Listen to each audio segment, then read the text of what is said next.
Salam alaikum wa rahmatullahi wa barakatuh. On continue notre leçon concernant les transformations dans le plan. Dans cette vidéo, on va parler de la symétrie axiale.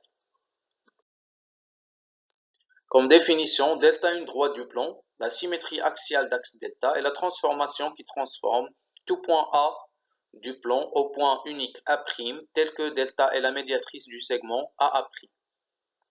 La symétrie axiale d'axe delta est notée S delta. Et on a S delta de A égale à A', équivalent à delta médiatrice du segment A', comme vous voyez dans la figure ci-contre.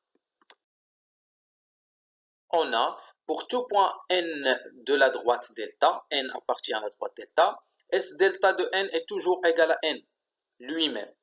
On dit que tous les points de la droite delta sont invariants par la symétrie axiale d'axe delta.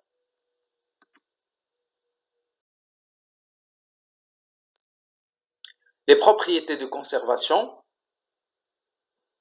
La symétrie axiale conserve l'alignement des points et le coefficient d'alignement. Ça veut dire si on a trois points alignés et on trace les images de ces points par la symétrie axiale d'axe D, on va trouver que les autres points, ça veut dire leurs images, sont aussi alignés. La symétrie axiale conserve le milieu. Donc si on a un segment, I le milieu du segment AB, A' l'image de A par rapport à delta et B' l'image de B par rapport à delta, I' l'image de I par rapport à delta, on va constater que I' est le milieu du segment A'B'. Ça veut dire que cette transformation, elle conserve le milieu. La symétrie axiale conserve la distance. Si on a un segment AB de longueur AB, on trace l'image de A et l'image de B, ça veut dire A' et B' par rapport à la droite D. On va trouver que la longueur du segment A'B' égale à la longueur du segment AB. La symétrie axiale conserve la mesure des angles. Donc, on a un angle CAB ou bien BAC et on détermine ou bien on trace les images de A et B et C par rapport à la droite D. On va trouver un angle C'A'B' qui a la même mesure du premier angle. Donc la symétrie axiale, elle conserve la mesure des angles. La symétrie axiale conserve l'orthogonalité et le parallélisme. Si on a deux droites parallèles, leurs images seront aussi parallèles. Si on a deux droites perpendiculaires, aussi leurs images seront perpendiculaires.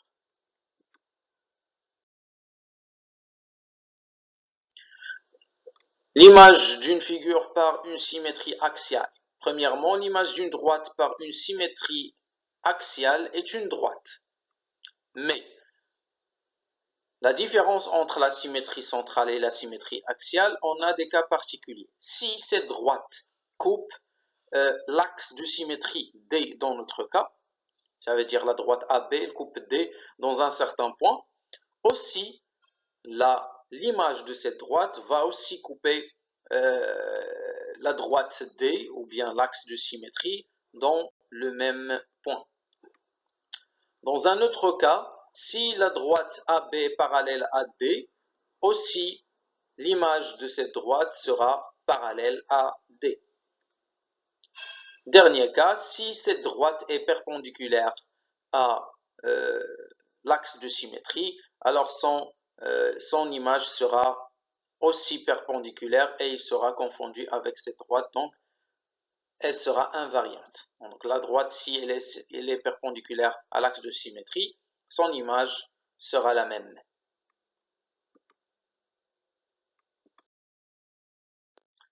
L'image d'une demi-droite par une symétrie axiale est une demi-droite. Même principe qu'une droite. L'image d'un segment par une symétrie axiale est un segment de même longueur, comme vous voyez dans la figure. L'image d'un cercle par une symétrie axiale est un cercle de même rayon, comme vous voyez. Comme exercice, tracez la figure en utilisant la symétrie axiale d'axe D1 puis d'axe D2. Vous avez une figure, vous avez les deux droites D1 et D2. Essayez de tracer l'image de cette figure par rapport à D1 et par rapport à D2.